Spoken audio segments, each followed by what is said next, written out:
स्नेहल दर्पणकर, यस्मिन top 9 news मध्ये आपलं पुन्हा एकदा स्वागत। तर पाहूयात आजची विशेष बातमी। देशात राज्यात अत्यंत अल्पसंख्याक असणाऱ्या जैन समुदायातील विद्यार्थ्यांना मुख्य शैक्षणिक प्रवाहासाठी आणण्यासाठी आपला प्रयत्न राहील, असे प्रतिपादन जैन अल्पसंख्याक विकास आर्थिक महामंडळाचे अध्यक्ष ललित गांधी यांनी केले। तर पाहूयात आजची सविस्तर बातमी।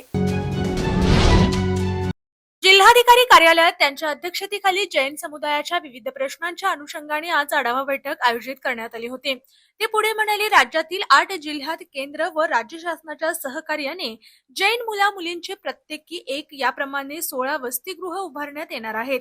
कोल्हापुरातही येत्या आर्थिक वर्षाअखेर या वसतिगृह उभारणीला प्रारंभ होईल।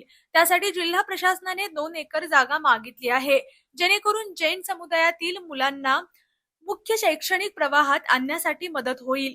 जिल्ह्यात या समुदायाची 8 क तर 3 ब वर्गाची तीर्थक्षेत्र असून यांच्या विकासाकरिता शासन अनुकूल आहे। समाजाच्या विकासासाठी शासनाकडून मिळणारा निधी हा समाजाच्या पायाभूत सुविधांच्या अनुषंगाने खर्च करण्याला आपले प्राधान्य असेल। या अल्पसंख्याक समाजाच्या विकासासाठी निधीची कोणतीही कमतरता नसल्याचे ते म्हणाले।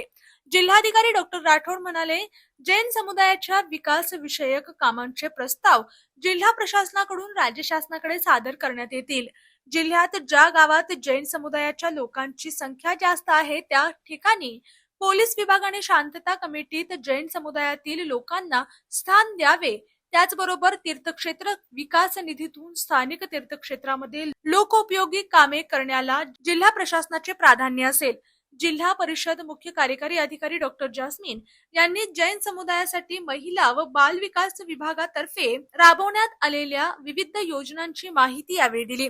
श्री गांधी यांनी जिल्हा नियोजन, जिल्हा परिषद शिक्षण विभाग, महिला व बाल विकास अधीक्षक कार्यालय कोल्हापूर, इचलकरंजी, जिल्हा उद्योग केंद्र, जिल्हा ग्रामीण बँक, MIDC आदी विभागांकडून जैन अल्पसंख्याक समुदायासाठी राबवण्यात येणाऱ्या विविध योजना आणि सामाजिक प्रश्नांच्या अनुषंगाने दीर्घ आढावा घेतला। या बैठकीत जैन धर्मीयांना येणाऱ्या विविध अडचणींचा सामना उपस्थित प्रतिनिधींनी यावेळी सांगितला।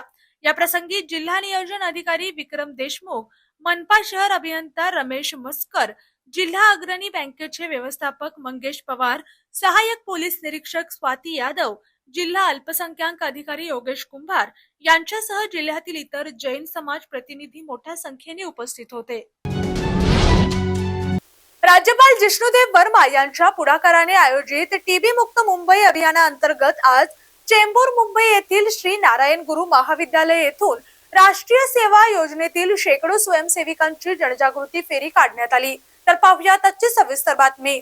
जनजागृती फेरीमध्ये राज्यपालांसह ज्येष्ठ अभिनेते राकेश बेदी व प्रसिद्ध युवा अभिनेते व प्रभावक शिव ठाकरे सहभागी झाले व त्यांनी विद्यार्थ्यांना संबोधित केले। यावेळी राज्यपालांनी सर्व उपस्थितांना टीबी मुक्त मुंबई करण्याची शपथ दिली। युवकांच्या जनजागृती फेरीने चेंबूर परिसरातील दाट वस्तीच्या भागांमध्ये टीबी मुक्त मुंबईचा संदेश दिला। जनजागृती फेरीचे आयोजन मुंबई विद्यापीठाच्या राष्ट्रीय सेवा योजना सेलने, श्री नारायण गुरु कॉमर्स कॉलेज चेंबूर, बृहमुंबई महानगरपालिका व भामला फाउंडेशन यांच्या सहकार्याने केले। कार्यक्रमाला मुंबई विद्यापीठाचे कुलगुरू डॉक्टर रवींद्र कुलकर्णी, श्री नारायण मंदिर समितीचे महासचिव ओके प्रसाद, राज्यपालांचे सचिव डॉक्टर प्रशांत नारनवरे, सहसचिव S राममूर्ती, भामला फाउंडेशनचे अध्यक्ष आसिफ भामला, महाविद्यालयाच्या प्राचार्य जयश्री वेंकटचलम व NSS सेलचे विशेष कार्यकारी अधिकारी डॉक्टर सुशील शिंदे उपस्थित होते। पुण्यातील चिंचवड येथे सांस्कृतिक कार्य विभाग, समरसता साहित्य परिषद आणि आमदार उमाताई खापरे यांच्या संयुक्त विद्यमाने आयोजित नारी शक्ती महोत्सव मोठ्या उत्साहात पार पडला। समाजकारण, शिक्षण, संस्कृती आणि विविध क्षेत्रात उल्लेखनीय योगदान देणाऱ्या कर्तृत्ववान महिलांचा यावेळी विशेष सन्मान करण्यात आला। तर पाहूयात आजची सविस्तर बातमी। कार्यक्रमात महिलांच्या सक्षमीकरणावर विशेष भर देण्यात आला।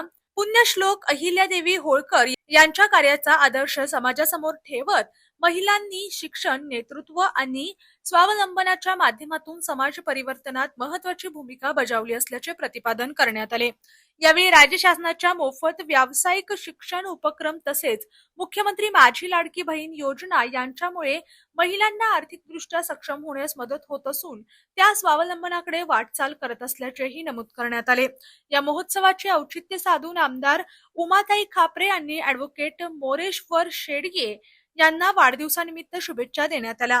कार्यक्रमाला आमदार शंकर भाऊ जगताप, आमदार अमित गोरखे, भाजप शहराध्यक्ष शत्रुघ्न काटे, ॲडव्होकेट वर्षाताई डहाळे, डॉक्टर संजीवनी पांडे, सदाशिव खाडे, जयदीप खापरे, प्रवीण तूप यांच्यासह राजकीय, सामाजिक आणि सांस्कृतिक क्षेत्रातील अनेक मान्यवर तसेच नागरिक मोठ्या संख्येने उपस्थित होते। महिलांच्या कर्तृत्वाचा गौरव करत त्यांना समाजाच्या मुख्य प्रवाहात अधिक सक्षमपणे पुढे जाण्यास प्रेरणा देणारा हा नारी शक्ती महोत्सव उत्साहपूर्ण वातावरणात संपन्न झाला। महाराष्ट्राचे राज्यपाल तथा जिष्णुदेव वर्मा आणि पुण्यश्लोक अहिल्यादेवी होळकर सोलापूर विद्यापीठ यांचे कुलपती जिष्णुदेव वर्मा यांचे आज विद्यापीठाच्या 22व्या दीक्षांत समारंभासाठी सोलापूर येथे आगमन झाले। तर पाहूया त्याची सविस्तर बातमी। सोलापूर विमानतळावर जिल्हा प्रशासनातील वरिष्ठ अधिकाऱ्यांनी राज्यपालांचे पुष्पगुच्छ देऊन स्वागत केले। यावेळी राज्यपालांना महाराष्ट्र पोलीस दलाच्या वतीने मानवंदना देण्यात आली। या स्वागत समारंभास विद्यापीठाचे कुलगुरू डॉक्टर प्रकाश महानवर यांच्यासह विद्यापीठाचे अधिकारी, जिल्हा प्रशासनातील वरिष्ठ अधिकारी आणि पोलीस विभागाचे अधिकारी उपस्थित होते। उद्या होणाऱ्या विद्यापीठाच्या 22व्या दीक्षांत समारंभात राज्यपाल जिष्णुदेव वर्मा विद्यार्थ्यांना पदव्या प्रदान करणार असून यावेळी ते विद्यार्थ्यांना मार्गदर्शनही करणार आहेत। दीक्षांत समारंभासाठी विद्यापीठ प्रशासनाने सर्व तयारी पूर्ण केली असून विद्यार्थी, पालक आणि मान्यवरांमध्ये उत्साहाचे वातावरण आहे।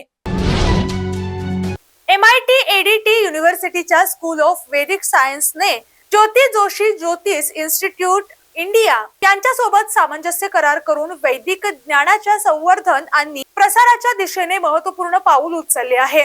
तर पाहूया त्याची सविस्तर बातमी। या कराराद्वारे वैदिक विज्ञान, संशोधन, शिक्षण आणि ज्ञान प्रसार यांना चालना देण्यासाठी दोन्ही संस्था संयुक्तपणे कार्य करणार आहेत।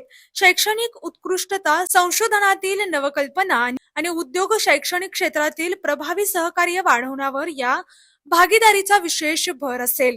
या सहकार्यामुळे विद्यार्थ्यांना, संशोधकांना आणि वैज्ञानिक अध्ययन क्षेत्रातील अभ्यासकांना नवीन संधी उपलब्ध होणार असून भारतीय ज्ञान परंपरेचे जतन, संवर्धन आणि आधुनिक संदर्भात प्रभावी सादरीकरण करण्यासाठीही या उपक्रमाची मदत होणार आहे। या ऐतिहासिक सामंजस्य करारामुळे वैदिक ज्ञानाचा वारसा अधिक व्यापक स्तरावर पोहोचवण्यास तसेच भावी पिढीला ज्ञान, संस्कृती आणि संशोधनाची नवी दिशा देण्यास मोठी मदत होईल असा विश्वास दोन्ही संस्थांनी व्यक्त केला।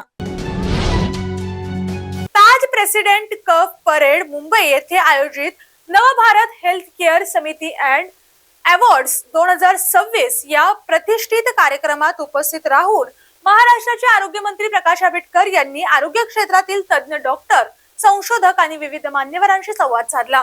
तर पाहूया त्याची सविस्तर बातमी।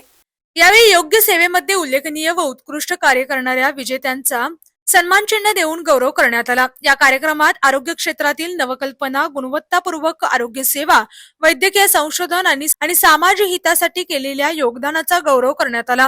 विविध क्षेत्रातील मान्यवरांच्या उपस्थितीत झालेल्या सोहळ्याने आरोग्य क्षेत्रातील उत्कृष्ट कार्याला नवी प्रेरणा मिळाली। यावेळी शिवसेना पक्षाच्या राष्ट्रीय प्रवक्त्या शैना NC, अभिनेत्री हरनाज कौर संधू तसेच नवराष्ट्र मीडिया ग्रुपचे व्यवस्थापकीय संपादक निमिष माहेश्वरी यांच्यासह अनेक मान्यवर उपस्थित होते। आरोग्य क्षेत्रातील उत्कृष्ट कार्याचा सन्मान आणि गुणवंतांना प्रोत्साहन देणारा हा सोहळा उत्साहात पार पडला।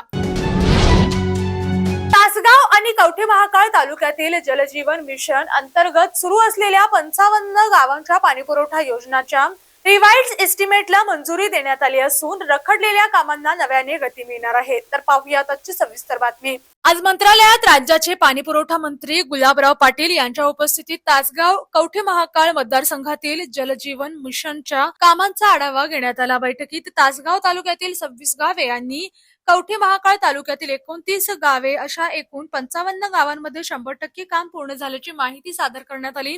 बैठकीदरम्यान पूर्ण झालेल्या कामाच्या गुणवत्तेबाबतही प्रश्न उपस्थित करण्यात आले।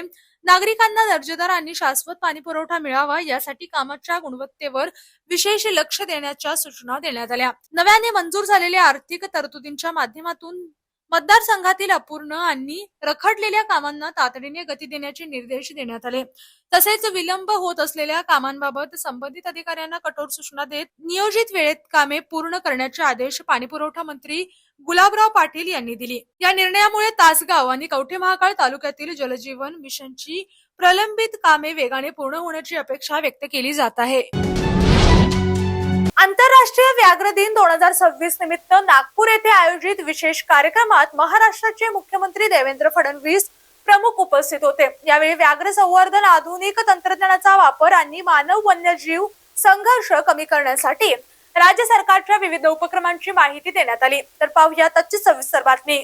या कार्यक्रमाला मंत्री गणेश नाईक, राज्यमंत्री डॉक्टर पंकज भोयर, राज्यमंत्री ॲडव्होकेट आशिष जयस्वाल, आमदार सुमित वानखेडे तसेच भूतान, कंबोडिया आणि बांगलादेश येथील प्रतिनिधींसह अनेक मान्यवर उपस्थित होते। मुख्यमंत्री देवेंद्र फडणवीस यांनी सांगितले की अन्न साखळीत वाघांचे अनन्यसाधारण महत्त्व असून गेल्या 3 दशकांपासून व्याघ्र संवर्धनासाठी विविध प्रभावी उपक्रम राबवण्यात येत आहेत। महाराष्ट्रात वैज्ञानिक दृष्टिकोनातून व्याघ्र संवर्धनाचे कार्य सुरू असून ते अधिक सक्षम करण्यासाठी राज्य सरकार सातत्याने प्रयत्नशील आहे। वन विभागाच्या पुढाकाराने व्याघ्र प्रकल्प परिसरातील गावांमधील नागरिक पुनर्वसनासाठी स्वयंस्फूर्तीने पुढे येत आहेत। मानव वन्यजीव संघर्ष कमी करण्यासाठी नियोजनबद्ध उपाययोजना करण्यात येत असून वाघांच्या हालचालींवर लक्ष ठेवण्यासाठी कॅमेरा ट्रॅपिंग, डिजिटल मॉनिटरिंग आणि कृत्रिम बुद्धिमत्ता आधारित अर्ली वॉर्निंग सिस्टीमचा प्रभावी वापर करण्यात येत असल्याची माहिती त्यांनी दिली। मुख्यमंत्री म्हणाले की व्याघ्र संवर्धन ही केवळ वन विभागाची जबाबदारी नसून समाजातील प्रत्येक घटकांचे योगदान महत्त्वाचे आहे। आंतरराष्ट्रीय व्याघ्र दिनाची संकल्पना मांडल्यानंतर वाघांची संख्या वाढवण्याचे लक्ष्य भारत आणि नेपाळ या 2 देशांनी यशस्वीपणे गाठले आहे। जगातील सुमारे 75% वाघ भारतात असून महाराष्ट्रानेही व्याघ्र संवर्धनात उल्लेखनीय प्रगती केली आहे।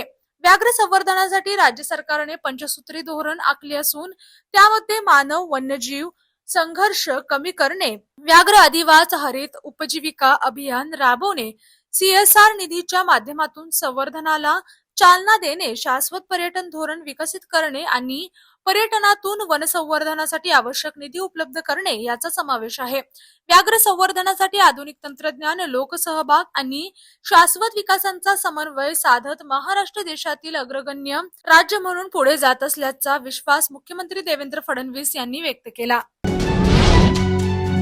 कागल विधानसभा मतदारसंघातील नोंदणीकृत बांधकाम करण्यासाठी घरकुल अनुदान वाटप व शिष्यवृत्ती मंजुरी पत्र वितरण सोहळा कागल येथील बहुउद्देशीय हॉलमध्ये उत्साहात पार पडला।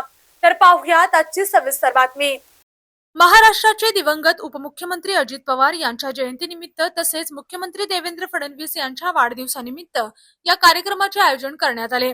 या सोहळ्यास राज्याचे मंत्री हसन मुश्रीफ यांच्यासह स्थानिक लोकप्रतिनिधी आणि विविध मान्यवरांची प्रमुख उपस्थिती लाभली। कार्यक्रमात पात्र बांधकाम कामगारांना घरकुल अनुदानाचे धनादेश तसेच विद्यार्थ्यांना शिष्यवृत्ती मंजुरी पत्राचे वितरण करण्यात आले। यावेळी उपस्थित मान्यवरांनी शासनाच्या लोकहितवादी योजनांचा लाभ थेट पात्र लाभार्थ्यांपर्यंत पोहोचवण्याच्या शासनाच्या भूमिकांवर भर दिला। कष्टकरी कामगारांचे स्वतःच्या घराचे स्वप्न पूर्ण करणे आणि त्यांच्या मुलांना शिक्षणासाठी आर्थिक बळ देणे ही शासनाची महत्त्वाची बांधिलकी असल्याचे त्यांनी सांगितले। घरकुल अनुदान, शिष्यवृत्ती आणि विविध कल्याणकारी योजनांच्या माध्यमातून सर्वसामान्यांच्या जीवनात सकारात्मक बदल घडवण्यासाठी राज्य सरकार सातत्याने प्रयत्नशील असल्याचे यावेळी नमूद करण्यात आले। समाजातील शेवटच्या घटकांपर्यंत शासनाच्या योजना पोहोचून प्रत्येक कष्टकऱ्याला सन्मानाने जगण्याची संधी उपलब्ध करून देणे हाच लोकसेवेचा संकल्प असल्याचेही यावेळी अधोरेखित करण्यात आले। कार्यक्रमात लाभार्थ्यांनी शासनाच्या विविध योजनांबद्दल समाधान व्यक्त करत उपस्थित मान्यवरांचे आभार मानले। राष्ट्रीय स्तरावरील ताज्या बातम्या पाहण्यासाठी पाहत रहा SP9 मराठी न्यूज चॅनेल। या चॅनेलच्या माध्यमातून विविध क्षेत्रात उल्लेखनीय कार्य करणाऱ्या मान्यवरांच्या प्रेरणादायी मुलाखती तसेच महत्त्वाची माहिती आणि घडामोडी आपल्यापर्यंत पोहोचवल्या जातील।